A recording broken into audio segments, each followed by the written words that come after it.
नदी के किनारे एक बहुत बड़ा पेड़ था। उस पर एक बंदर रहता था।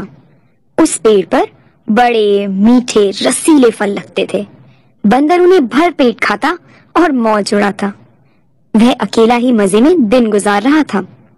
एक दिन एक मगर नदी से निकलकर उस पेड़ के तले आया जिस पर बंदर रहता था। पेड़ पर से बंदर ने पूछा, तू कौन है भाई? मगर ने ऊपर बंदर की ओर देखा और कहा, मैं मगर हूँ, बड़ी दूर से आया हूँ, खाने की तलाश में यूं ही घूम रहा हूँ। बंदर ने कहा, यहाँ पर खाने की कोई कमी नहीं है।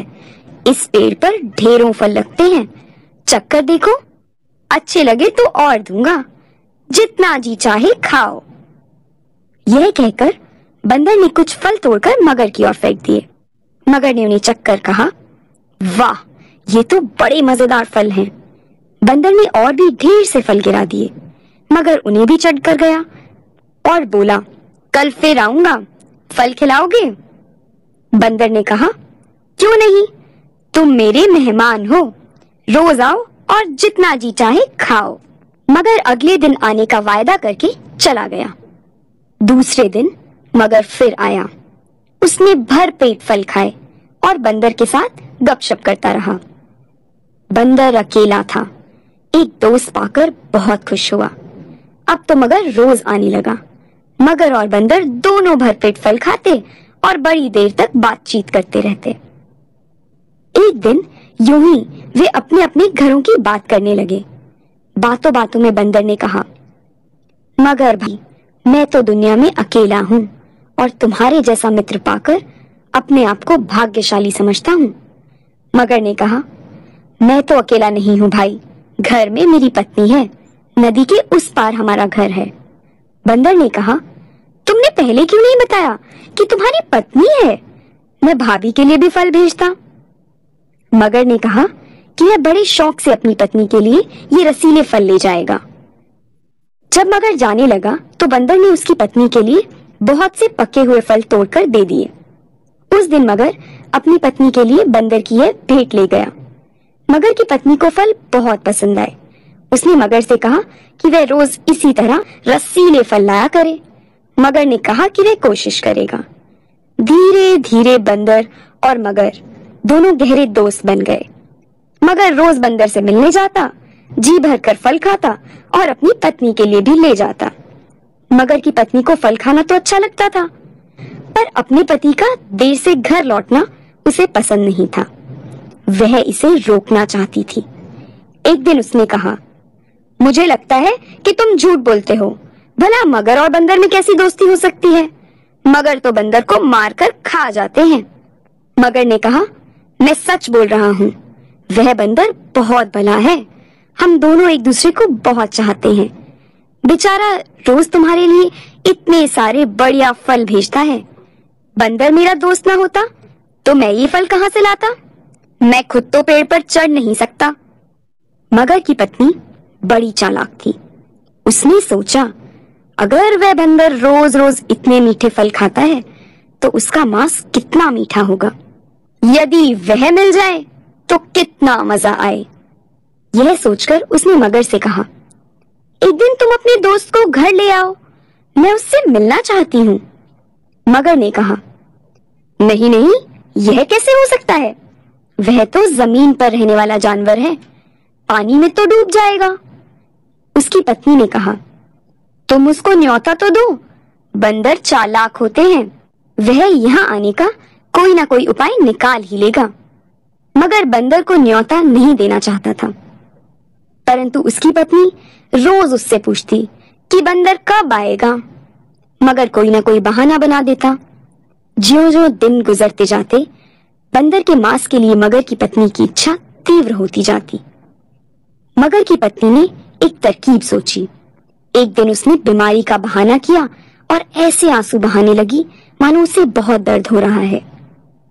मगर अपनी पत्नी की बीमारी से बहुत दुखी था। वह उसके पास बैठकर बोला, बताओ मैं तुम्हारे लिए क्या करूं? पत्नी बोली, मैं बहुत बीमार हूं। मैंने जब वैद्य से पूछा तो वह कहता है कि जब तक मैं बंदर का कलेजा नहीं खाऊंगी तब तक मैं ठीक नहीं हो सकूंगी। बंदर का कलेजा?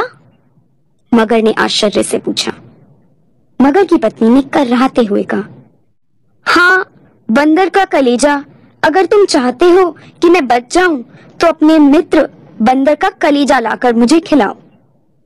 मगर ने दुखी होकर कहा, यह भला मैं कैसे कर सकता हूँ? मेरा वही तो एक दोस्त है, उसको भला मैं कैसे मार सकता हूँ? पत्नी ने कहा, अच्छी बात है, अगर तुमको तुम्हारा दोस्त ज्यादा प्यारा है तो उसी के पास जाकर रहो।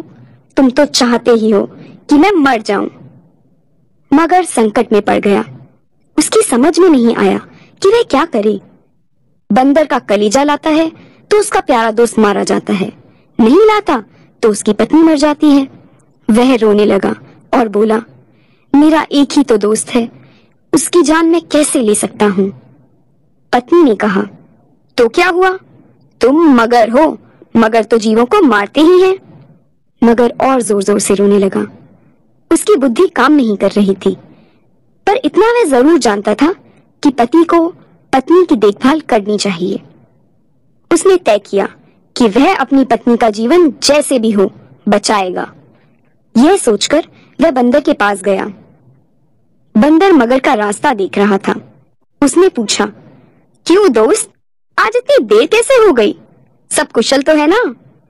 मगर ने कहा, मेरा और मेरी पत्नी का झगड़ा हो गया है। वह कहती है कि मैं तुम्हारा दोस्त नहीं हूँ क्योंकि मैंने कभी तुम्हें अपने घर नहीं बुलाया। वह तुमसे मिलना चाहती है। उसने कहा है कि मैं तुमको अपने साथ ले आऊं। अगर नहीं चलोगे तो वह फिर मुझसे झगड़ेगी। बंदर ने हंसकर कहा, बस इतनी सी बात थी। मैं भी भाभी से मिलना चाहता हूँ, पर मैं पानी में कैसे चलूंगा? मैं तो डूब जाऊंगा। मगर ने कहा, उसकी चिंता मत करो, मैं तुमको अपनी पीठ पर बिठाकर लेकर जाऊंगा। बंदर राजी हो गया। वह पेड़ से उतरा और उछलकर मगर की पीठ पर सवार हो गया। नदी के बीच में पहुंचकर मगर आगे जाने के बजाय पानी में डुबकी लगाने लगा और बंदर डर गया। उसने बोला, क्या कर रहे हो भाई? डुबकी लगाई तो मैं डूब जाऊंगा। मगर ने कहा, मैं तो डुबकी लगाऊंगा, मैं तुमको मारने ही तो लाया हूँ। यह सुनकर बंदर संकट में पड़ गया। उसने पूछा, क्यों भाई, मुझे क्यों मारना चाहते हो? मैंने तुम्हारा क्या बिगाड़ा है? मगर ने कहा, मेरी पत्नी बीमार है। वैद्य ने उसका एक ही इलाज बताया है, यदि उसको बंदर का कलेजा खिलाया जाए तो ही वह बच पाएगी। यहाँ और कोई बंदर नहीं है, मैं तुम्हारा ही कलेजा अपनी पत्नी को खिलाऊंगा। पहले तो बंदर बहुत चक्का सा रह गया। फिर उसने सोचा कि अब केवल चालाकी से ही अपनी जान बचाई जा सकती है।